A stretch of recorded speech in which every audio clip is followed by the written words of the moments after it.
Acts chapter 4, we're looking again at verse 7, which proposes a question that is we're trying to get a hold of and look at from a variety of viewpoints. And I want to give you another viewpoint this morning. Setting is easy, of course. The whole scene is a scene of persecution. It's the launching of the persecution of the early church. Evidently, it all spilled out of this, the final straw that broke the camel's back was this miracle of the lame beggar being healed. And they, of course, have come, the Sanhedrin, the leaders of Israel have gotten Peter and John, put them in jail. And now they are before the council. And as they are before the council, this is what happens, verse 5. Came to pass on the next day that the rulers, elders, and scribes, as well as Annas the high priest, Caiaphas, John, and Alexander, and as many as were of the family of the high priest, were gathered together at Jerusalem. And when they set them in the midst of them, they asked, by what power or by what name have you done this? I wanted to somehow reach out and grab a hold of you and pull you into this scene and let you begin to experience it as if you were an actor within the scene itself. I don't know what you want to change your name to, what role you want to play. Probably would be the healed beggar, but maybe John, maybe Peter. Peter, of course, has had his ups and downs, has been in and out, but has had some great experiences with Jesus, no doubt about that. And as you place yourself in his shoes, life really has become good. Way beyond any expectation that you might have had, that he might have had. And as Peter would look at his own life, he would say, well, I thought Jesus, there was some confusion in my walk with Christ, but as I walked with him, things became, I relied a lot on myself, and of course when it came right down to it, I said I wouldn't deny, but I did.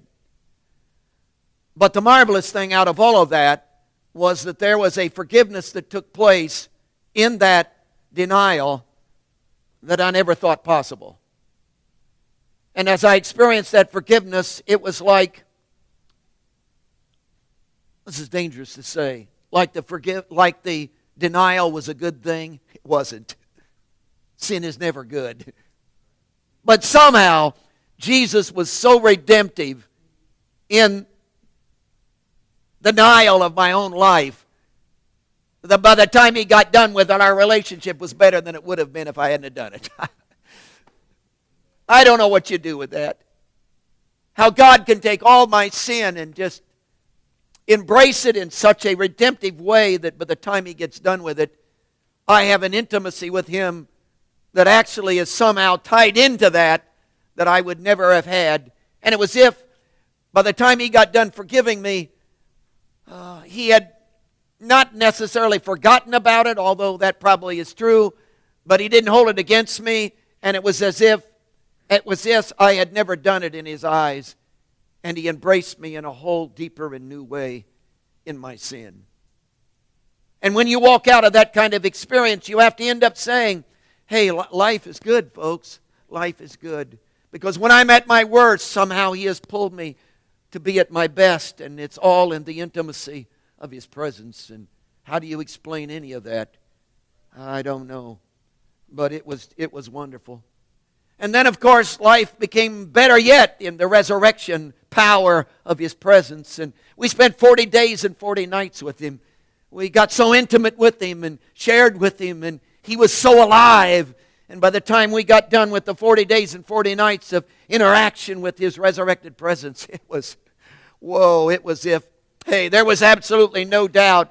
All doubts were erased. We were convinced, hey, there was a blaze burning in our bones, brother, of the resurrected Christ. We only had one message to proclaim. We went out of there with one thing to say everywhere we went. He is alive. He is alive. And the whole book of Acts is going to ring with that message of the resurrection of the person of Jesus. And then when we tarried, we watched him ascend, of course, and angels talked to us. And how would you get over that? We watched him be here, and then he disappeared behind a cloud and went to the right hand of the Father. And then we waited in Jerusalem like he told us to. And we experienced the fullness of his embrace We thought the presence of Jesus, the physical presence of Jesus, and walking with Him for 3 years was phenomenal. But folks, I have no way of telling you the difference between that and His indwelling, that the Christ actually came to be within, and we embraced Him. We didn't just watch Him eat breakfast. We ate breakfast together.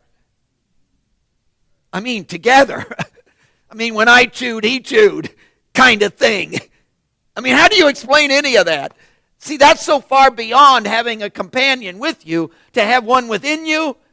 See, the essence of His intimacy and of His embrace and the intertwining of emotions and having His mind and beginning to share in His wisdom and beginning to think like He thinks and beginning to feel like He feels, that kind of intimacy, a fusion of His person and our person, until we literally begin to act as one and begin to have wisdom beyond our own thinking and power beyond our own activity and understanding beyond our own ability. All of that took place in this whole idea of the infilling of the Spirit of God. It was, when you walk out of that kind of thing, you say, life is good.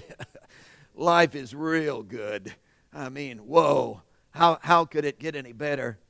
Except people began to get saved and miracles began to take place and the early church was birthed, and wow, what a time we had in Jerusalem. We were down at the temple using that whole thing as a base of our operation, and the very people that crucified Christ, we got to stand and testify about the greatness of His presence, and as we testified about the greatness of His presence, He actually flowed out of us and penetrated their lives, and they were convinced He was resurrected from the dead too, and people began to get saved. Yeah, masses of people, yeah, at times, but then there were individuals too that we just got to get off into a corner, and we just talked to them, and miracles took place, and we got to stand up and tell the explanation of the miracle, and again, masses got saved, but then families got saved, and the church began. And do you know, we found favor in the eyes of the people of Jerusalem. And we thought, whoa, life is good. How could it get any better than this? And I don't know, I guess I didn't expect it to happen, but I ended up being a leader in the church. I mean, people came to me and said, Peter, what's your advice on this? And we began to direct things, and we became the teachers, and they looked at us as the apostles, and we became the individuals, and hey, we found self-worth and value in leading this whole thing. It was, whew. Life is good. Life is real good. And then we remembered that Jesus said, He warned us about getting comfortable.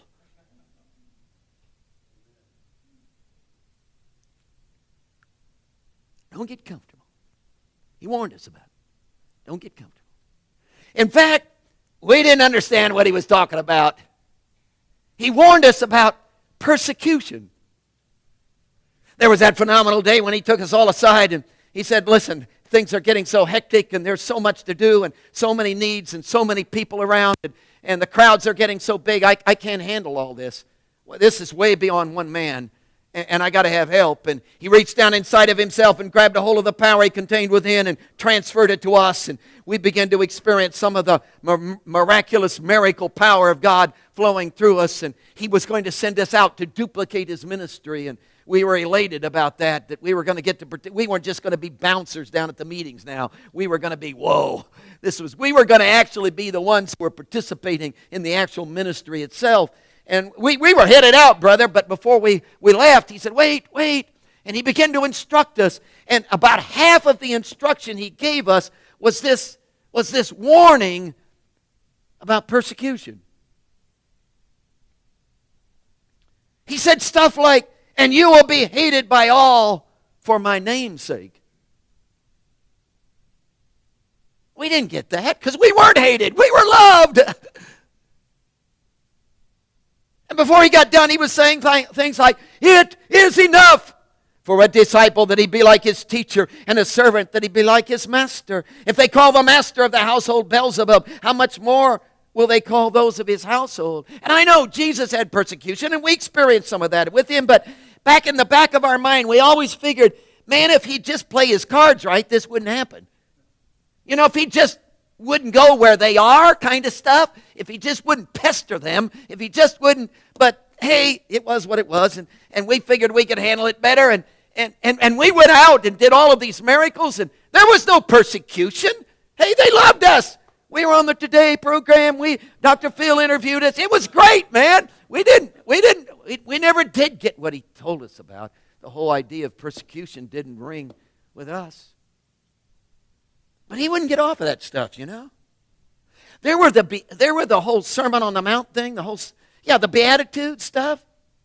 He talked about poor in spirit, which wasn't too encouraging, but then he talked about the resource of an almighty God and our helplessness and his greatness coming together, and out of that was going to spill meekness and mercy and fullness and purity and peacemaking, and all of this great stuff was going to come out of our lives because we had become the kingdom.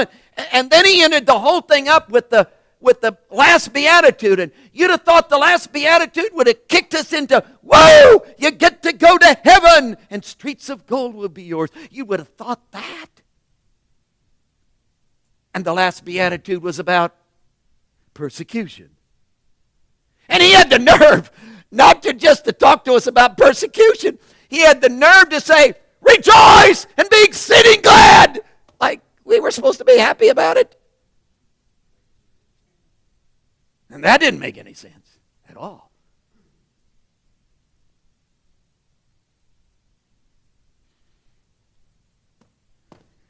And then it happened.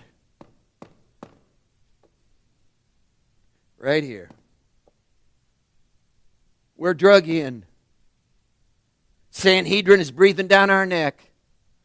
They interrupted our message. The threats begin to roll.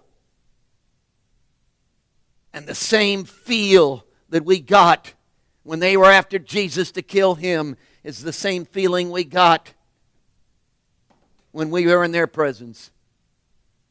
And we knew we were in trouble. Persecution. And the whole setting revolves around this verse 7.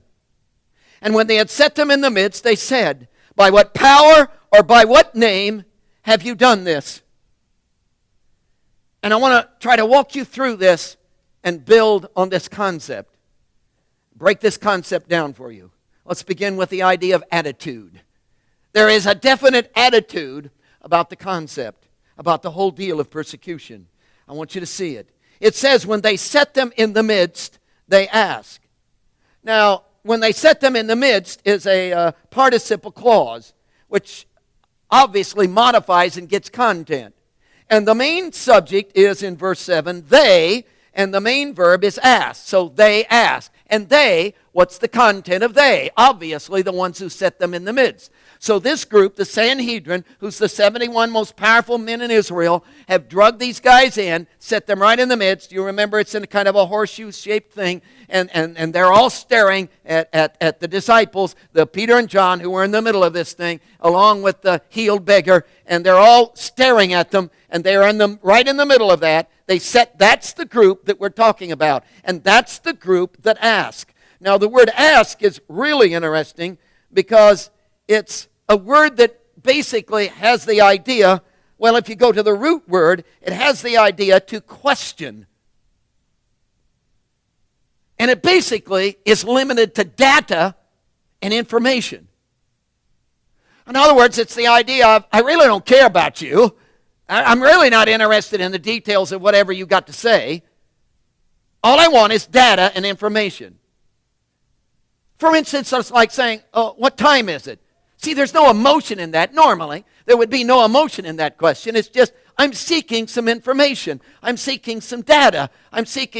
Would you just tell me? I'm not upset about it. I'm not down. I'm not emotional. I'm not caring. I'm not compassionate. I'm not anything. I'm just asking you, what's the time? You tell me, I'm gone. That's all. I'm just seeking information. That's this word.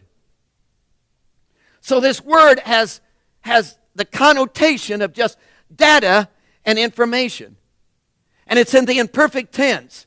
And I know all of this excites you, but it's in the imperfect tense, which takes you back to the idea that this was something that started in the past and has presence, happened in the past, but has effect and is present in the now. In other words, they've talked about this before. So this is not a new question that they're asking. Come on. This didn't just come up today. They've been discussing this. This has been boiling. This has been building. And finally, at this moment, they have the first opportunity that they've got to literally look the disciples square in the face and say, hey, Peter and John, here's the question we've really got. Lay it out for us. But again, as they lay this question out, it's not we care. It's not we're really emotionally moved. It's not we have a deep, deep concern. It isn't, well, we're looking at the lame people of our generation, and we've got beggars everywhere, and maybe what's going on in you and what you've done would be a solution to our social problem of begging. See, none of that is going on. They're not seeking. They're not open. They're not desirous. They're just, would you give us some data? Would you give us some information? In fact, this word for ask here in verse 7, there are 4 other Greek words that could have been used. And if you got the notes, they're listed there. One is the idea of a request of a favor. See, I need a favor out of you, which has some emotional input into it. See, that if I'm asking you for a favor, that means I have a need, and I'm saying to you, oh, would you please? See, there's some emotional input into that.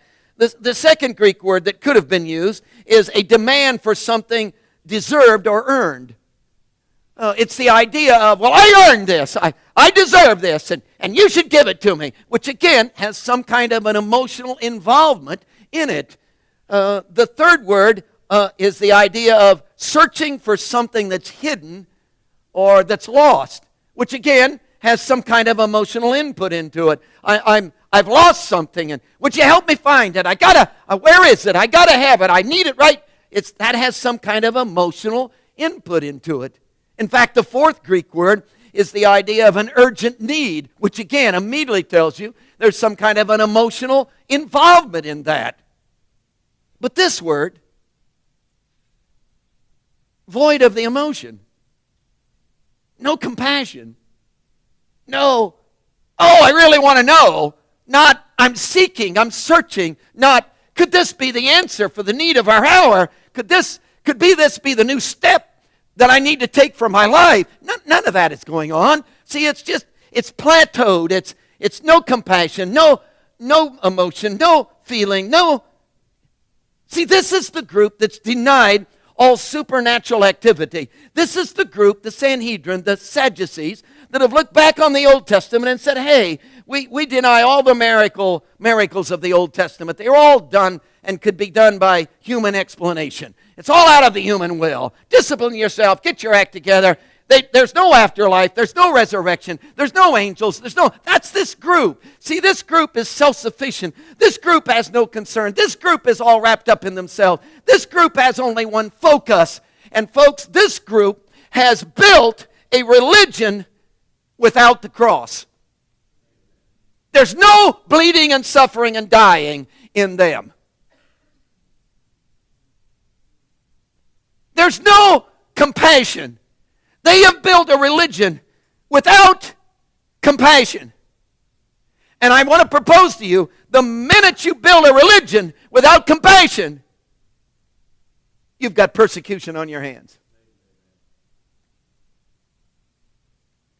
And it might just be, if you would trace through church history, that persecution hasn't come from non-Christians. That is, what I mean is non-religious, not non-Christian, non-religious people. That persecution has come from the religious element, because we have developed whole religions without compassion. We have developed a religion that's only in the head, a religion that's only focused on itself, a religion that knows nothing about bleed, suffer, and die, and pour your life out. And the minute you have a religion with no compassion and no bleed, suffer, and die in it, and the cross is absent, then you have entered into the attitude of persecution. Now, this is really embarrassing.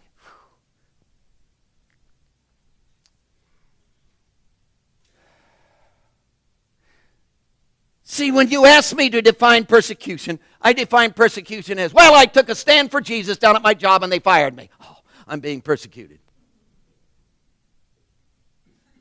See, I identify that as persecution. See, when you come and say, define persecution for me, well, I was in a college class in Ball State University, and I sat in that class, and I witnessed for Jesus, and the teacher was asking a question about the Bible and so forth, and I raised my hand, and I nailed him, brother. I nailed him good.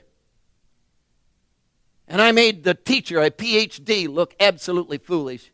In fact, I'll tell you what it was. He was talking to me, he was talking to the class about Jonah and the whale, and he was making all kinds of fun about it. And when he got done, he said, by the way, by the by, was his favorite statement. By the by, he said. By the by. Still makes me mad to think about it. By the by, he'd say, where is Jonah found in the Bible? I said, what? You got the nerve to stand up there and make fun of Jonah and the whale, and you don't have enough sense to know that Jonah in the Bible is found in the book of Jonah?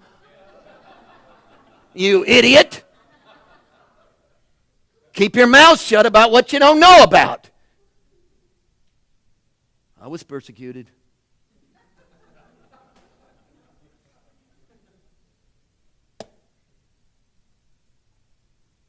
That's how I define persecution.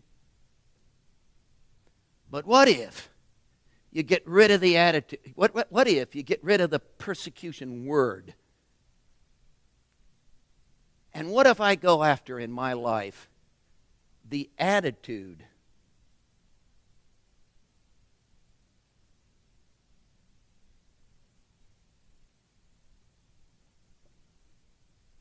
Come on. What if you dump the word persecute or persecution? Throw that away. And let's just talk about the attitude that's underneath this all.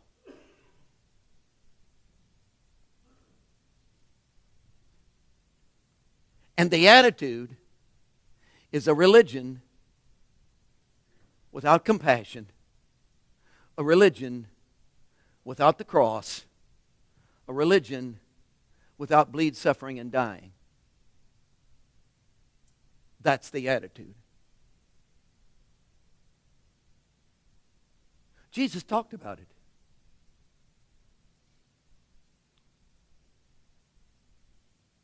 A man is on his way, business trip, gets beaten up. It's in the gutter, left for dead. Pastor of the cross-style church comes by, sees him, says, oh, brother, that's terrible. But you're all bloody and I got my suit on. And if I stop and help you, I'll be late for the morning service. So I'm so involved in what I'm about and who I am, and I don't have enough compassion that my life is overwhelmed with that compassion and driven to meet his needs, because my priority in my life is my programming and where I'm going and what I got to do and how important I am and my position, and so that takes priority over any compassion that I feel. And I've just developed a religion without compassion. And I just persecuted the man. Now, see, I wouldn't normally label that persecution. But it's the attitude, isn't it? Same attitude. See, God intersects my life. I hate this. God intersects my life with a person of real need. And it's messy.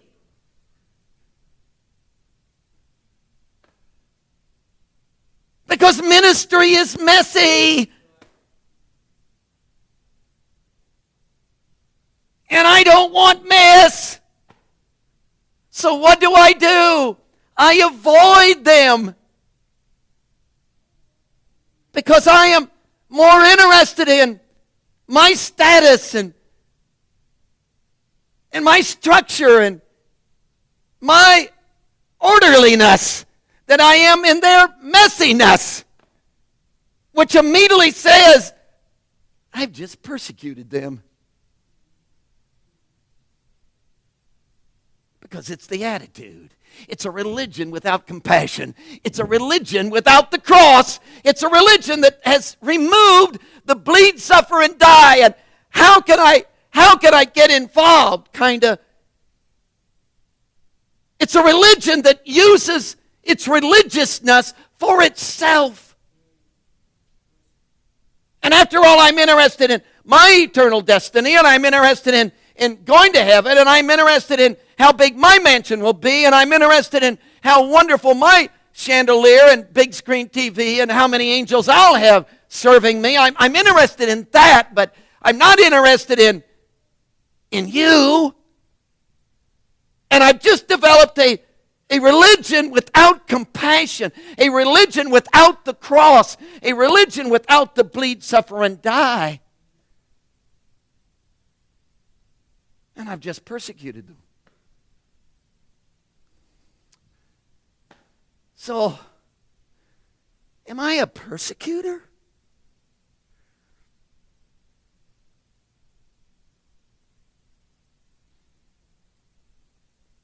And I wonder if they've saved a seat for me in the Sanhedrin.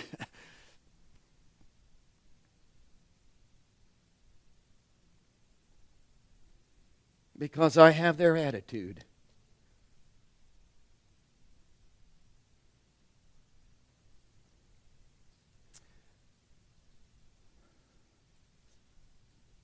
Smile at me, will you? Now, couple with that another aspect of the attitude thing, part of the concept, the abasement. See, there's this attitude. It's a religion without compassion. It's a religion without the cross. It's a religion that's focused on themselves. And then contained within this same idea is this abasement kind of thought.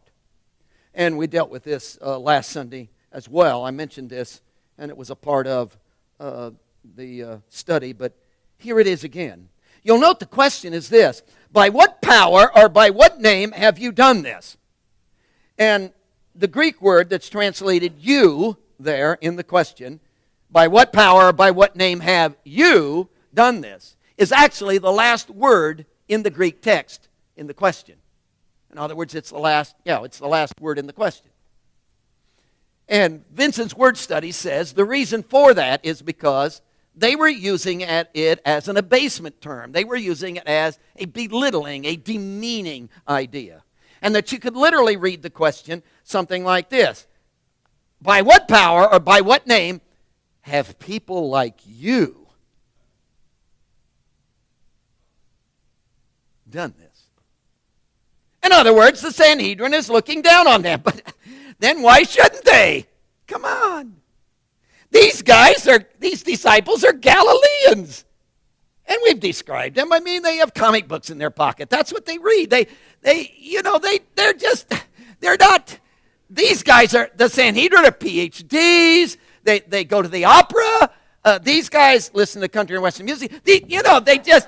It's sick, brother, the difference between wow. They just, see, if you've got a church and the church is looking for a new pastor and they have got a search committee, where would this search committee go for a new pastor? Oh, that's easy. They go to Jerusalem. Why? To these guys.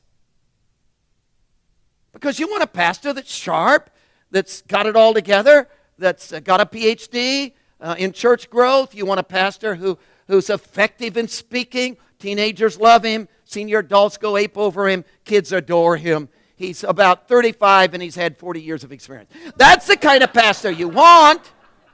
And so you would go to these guys who have a feel for the school and graduated, who was made top grades in their class, that's the kind of guy. You wouldn't go to Galilee. Now, if you had a search committee to find people to clean out the toilets. Galilee!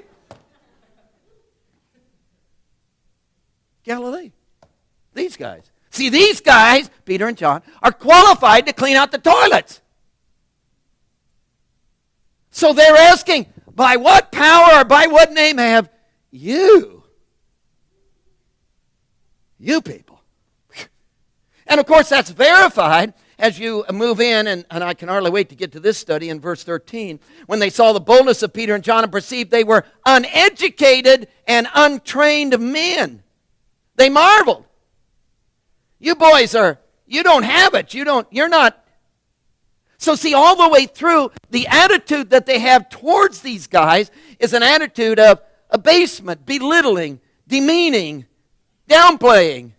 You're nothing. Persecution. Search this out. Persecution. Do it on your own time, though. Not mine. Persecution always has at its heart a superiority. See, I'm better than you are. I know something you don't know. I got an edge on something you don't have. See, I'm in a position you aren't.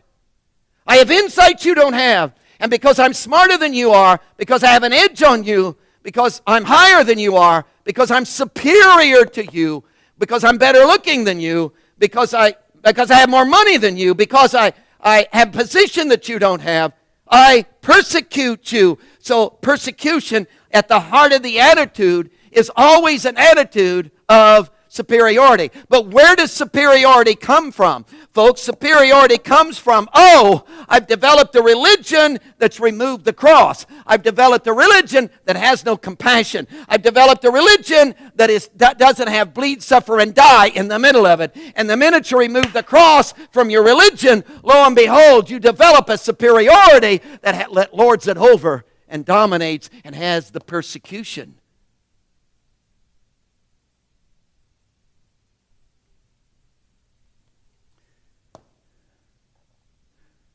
This is embarrassing.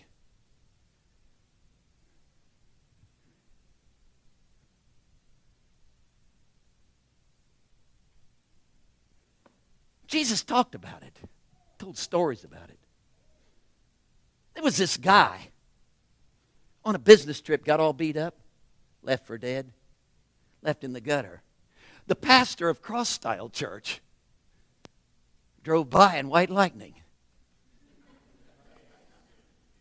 And as he drove by, he looked and saw the guy. But come on. He's just a guy.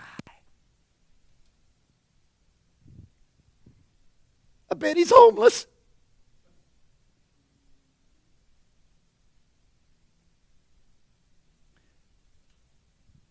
Probably just got out of jail.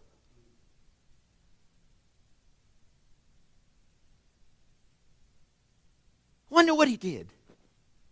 I mean, a guy doesn't end up in that kind of condition without, where there's smoke, there's fire.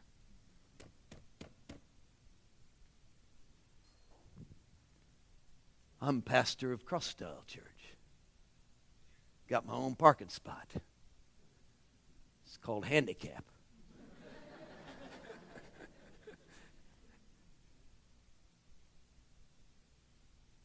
And I've just persecuted. I just persecuted. So see, it isn't, well, I took my stand for Jesus and they fired me. That's persecution. No, we're talking attitude here. And it's an attitude where the cross has been removed. There's no bleeding, suffering, and dying. And it's an attitude of no compassion. It's all in the head. And I logically, I've got this. Here's our form. Here's our rules. Here's the way it's laid out. That's it. And there's no compassion. There's no, how can I help? There's no, whoa, What got you into this? How can I draw you out? How can I pour my life out? How can I minister? What would be best for you? What would it take to get into your life? There's none of that. Compassion is removed, and I have a sense of superiority that when it comes right down to it, I'm better than you. And I've just become a persecutor. A persecutor. Am I a persecutor?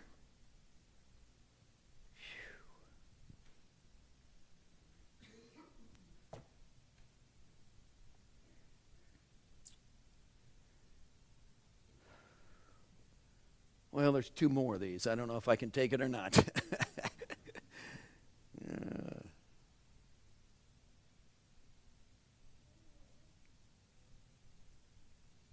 Jesus,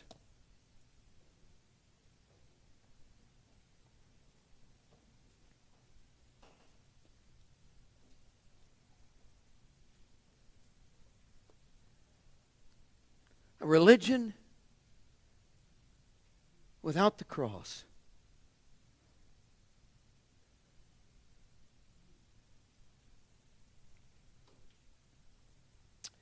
a religion that doesn't know anything about bleed, suffer, and die.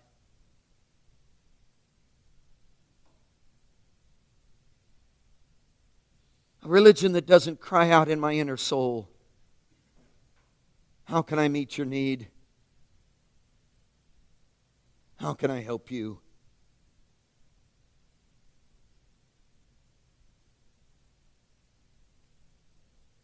A religion that focuses on itself and its own salvation and its solving of its own problems.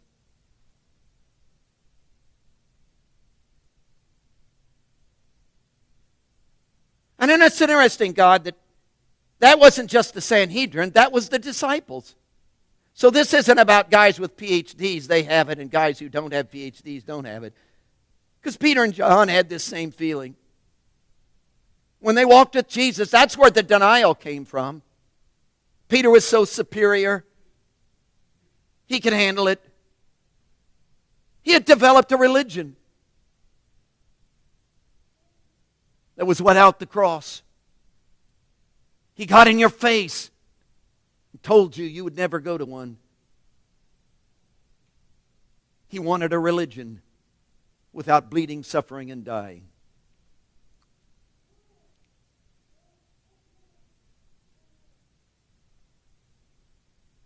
And God, we got lots of churches in our town. No problem with religion all over the place.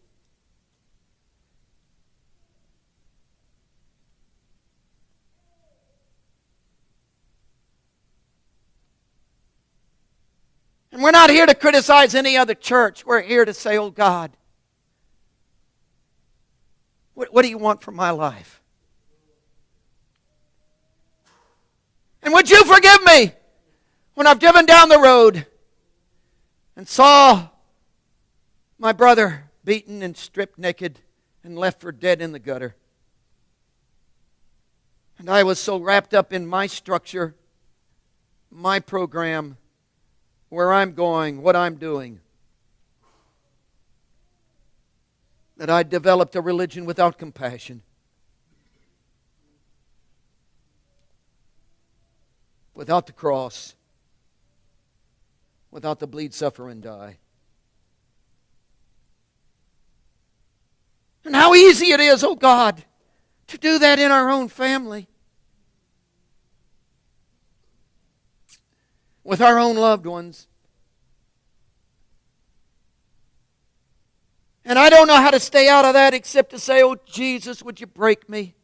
Oh Jesus, would you smash me? Jesus, pick me up and throw me against the wall. Come on. Jesus, do what you need to do. Jesus, bring me to death. Jesus, bring me to crucifixion. Save me from the superiority, which is a fake. If there ever was a thing that was a fake, it is a fake. And bring me to the embrace of your heart where your attitude, your mercy, and how you feel embraces the core of my being. And I become your expression in my world.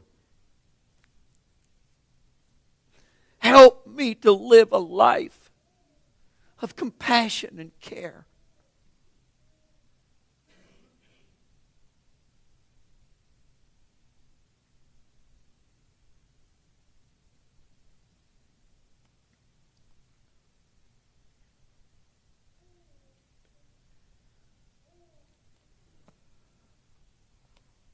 Heads are bowed.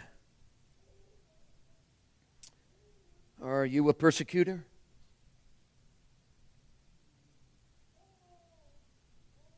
Do you have a tendency towards a religion without the cross, without the bleed, suffering, and dying, without compassion?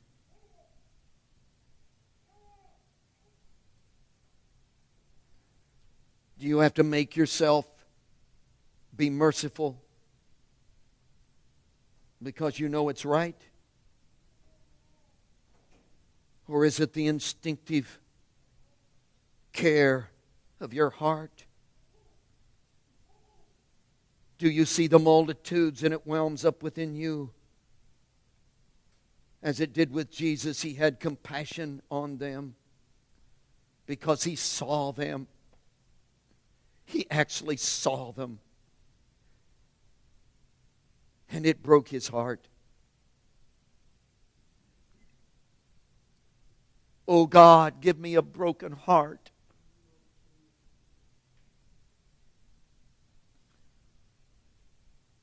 Over the pain, the awful pain, and the awful suffering of this generation, of where we are in our world. I don't have to go looking. I stumble over it as I begin the journey in our town. The terrible pain.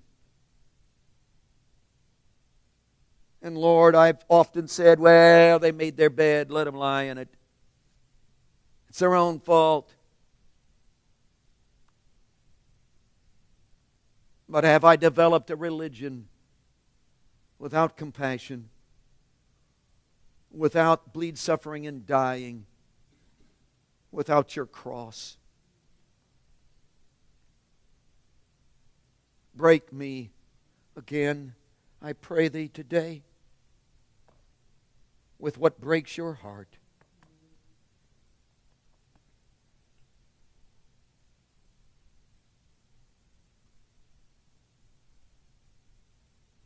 Heads are bowed. Bear with me for a few moments as I seek Him.